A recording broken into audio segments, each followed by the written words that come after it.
दोस्तों, कभी आप लोग ये सोचे हैं कि बैंक जो है रेंट के घर में क्यों रहता है। जो बैंक लोगों को लाख रुपया करोड़ रुपया लोन दे रहा है, क्या वह बैंक खुद का अपना एक घर नहीं बनवा सकता है कि ये जो है दूसरे के मकान में रहता है, दूसरे के मकान भाड़े पे लेकर के अपना बैंक चलाता है। कभी आप लोग ये सोचे हैं कि रेंट के घर में बैंक क्यों रहता है। स्मॉल फाइनेंस बैंक सभी रेंट के घर में रहते हैं। आखिर क्यों रहते हैं। वीडियो बहुत ही मज़ेदार होने वाला है, लास्ट तक देखिएगा। आगे बढ़ने से पहले आप लोग से छोटा सा रिक्वेस्ट है कि अभी तक मेरे चैनल को सब्सक्राइब नहीं किया तो सब्सक्राइब कर लीजिएगा और बेल आइकन को प्रेस कर लीजिएगा ताकि सब नोटिफिकेशन आप लोगों को मिलता रहेगा। दोस्तों, सरकारी हो या प्राइवेट हो, कोई भी बैंक रेंट पे ही रहता है। अब ये नहीं है कि सरकारी है तो खुद का बैंक चला रहा है, खुद का रूम लेकर के चला रहा है, और प्राइवेट है तो भाड़े पे लेकर चला रहा है। चाहे सरकारी हो या प्राइवेट, दोनों जो है रेंट पे रूम लेकर के रहते हैं। माइक्रो फाइनेंस आजकल जो लोन देने का काम कर रही है, ग्रुप लोन देने का काम कर रही है। स्मॉल फाइनेंस बैंक है जो कि ग्रुप लोन देने का काम कर रही है, तो वो भी जो है रेंट पे ही लेके काम करती है। जितना बैंक के पास इनकम है, बैंक के पास जितना इनकम है, अगर वो चाहे रेंट में जितना बड़ा अपना बैंक चलाता है उतना बड़ा बड़ा बहुत सारा बिल्डिंग बनवा सकता है। लेकिन ये उसके पास पूंजी रहते हुए भी, उसके पास सब सुविधा रहते हुए भी रेंट पे क्यों चलाता है। यहाँ तक किसी किसी प्राइवेट बैंक में ये देखा जाता है कि जो वहाँ के सिस्टम रहता है, जैसे कि डेस्कटॉप हो गया, प्रिंटर हो गया, या सीसीटीवी कैमरा हो गया, कुर्सी हो गया, ये सारे लीज पे रहते हैं। तो आखिर क्यों उतना बड़ा बैंक उतना ज़्यादा लोन बांट रहा है, उतना ज़्यादा प्रॉफिट कमा रहा है। एक अगर समूह लोन बांटता है तो उसमें 27% सालाना ब्याज लेता है। एक समूह लोन में कभी कभी देखा जाता है 24%, 25%, 27%, 30% तक समूह लोन में इंटरेस्ट रेट लग जाता है। लेकिन इतना इंटरेस्ट रेट लगते हुए भी अब जोड़ा जाए तो मंथली 1.5%, 2% इसका इंटरेस्ट रेट पड़ जा रहा है। तो इतना इंटरेस्ट रेट बैंक ले रहा है, फिर भी ये जो है रेंट के रूम में क्यों रह रहा है। ये बहुत ही बड़ा सवाल खड़ा होता है और लोगों को मन में ये जरूर आता होगा कि इतना सारा पैसा कमा रहा है फिर भी रेंट पे क्यों ले रहा है। ये तो सवाल पैदा होता है। तो पहला पॉइंट जो कॉमन पॉइंट है, लोग ये सोचते हैं कि अगर बैंक आज है, कल हो सके कि यहाँ से नहीं है।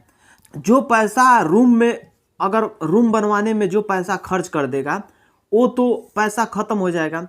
क्योंकि अगर ये रूम बनवाता है बैंक, तो जब बैंक रूम बनवाता है तो वन टाइम इन्वेस्टमेंट इसको बोला जाता है। One time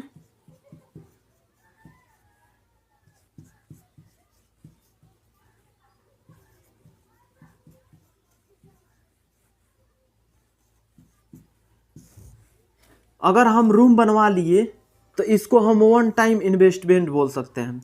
one time investment का मतलब हो गया कि हम एक बार अगर रूम में पैसा लगा लिए तो इससे 1 रुपया हमको आमदनी नहीं होने वाला है। और बैंक कहता है कि हम अगर 1 करोड़ रुपया इसमें रूम बनवाने में सब चीज़ में खर्चा कर दिए, या 50 लाख रुपया ही खर्चा कर दिए, तो 50 लाख रुपया का अगर हम बिजनेस कर देते हैं तो उससे डबल हम ला सकते हैं। इसीलिए पहला पॉइंट ये हो जाता है कि जितना खर्चा हम रूम बनवाने में करेंगे उससे ज़्यादा हम पैसा कमा लेंगे। अगर मान लीजिए कि 1 करोड़ रुपया रूम बनवाने में लगता है, मान लीजिए कि 1 करोड़ रुपया रूम बनवाने में लग जाता है, सब चीज़ टाइल्स, मार्बल, उसमें जितने सारे सामान हैं सभी चीज़ ले करके 1 करोड़ रुपया बैंक का खर्चा हो जाता है। अगर 1 करोड़ रुपया अगर क्लाइंट को इन्वेस्टमेंट कर देता है, समूह लोन ही दे देता है, ग्रुप लोन ही दे देता है, तो वो पैसा से इतना ज़्यादा पैसा कमा लेगा कि इसी पैसा से 2-4 एम्प्लॉय को अपना पैसा दे सकता है। उसके बाद से इसी पैसा में से, इसका ब्याज से रूम रेंट भी दे सकता है, इसी पैसा से जो लीज पे लिया है उसका पैसा भी दे सकता है। यानी 1 करोड़ रुपया अगर जो इसमें खर्चा सिर्फ कर रहा है, उसी पैसा में से सभी का निपटारा कर सकता है। तो बैंक इस प्रकार से सोचता है।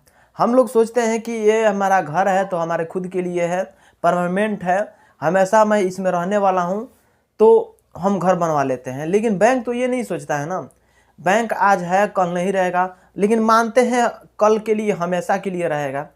तो जो पैसा अगर वन टाइम इन्वेस्ट कर देता है, वो पैसा अगर क्लाइंट को देता है तो उससे ज़्यादा से ज़्यादा ब्याज कमा सकता है और उसी ब्याज से अपना रेंट भी जमा कर सकता है।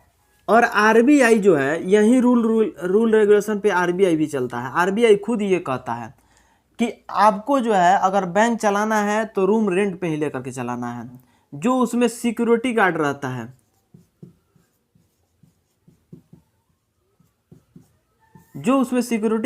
है, वो भी कॉन्ट्रैक्ट पर रहता है। तो जितने सारे मैं बता रहा हूँ ना, बैंक का कुछ नहीं रहता है। इसमें प्राइवेट बैंक का घाटा कहाँ है, दिखाइए यहाँ पे हमको घाटा कहाँ पे है। अब मान लीजिए 27%, 24%, 30%, 28% जो यहाँ पे ब्याज देती है ना, तो वो अनसिक्योर लोन में देती है, जिसको अनसिक्योर लोन बोला जाता है। इसको हम अनसिक्योर लोन बोलते हैं, जो 27%, 28%, 30% पे मिलता है। ये समूह लोन में ही मिलता है अनसिक्योर लोन। और सिक्योर लोन जो होता है, जैसे कि हम गाड़ी ले लेते हैं, बाइक ले लेते हैं, प्रॉपर्टी पे पर्सनल लोन ले लेते हैं, गोल्ड लोन ले लेते हैं, ये सब सिक्योर लोन में होता है। अब सिक्योर लोन, अनसिक्योर लोन बहुत सारा वीडियो में बता चुका हूँ। सिक्योर लोन इतना समझ लीजिए कि जो हमारा कुछ संपत्ति बैंक के पास धरोहर है, तो उस टाइम में ये सिक्योर लोन बोला जाता है। और सिर्फ आधार कार्ड, पहचान पत्र, पैन कार्ड ये जमा करके जो हमको लोन मिल जाता है, वो अनसिक्योर लोन में आता है।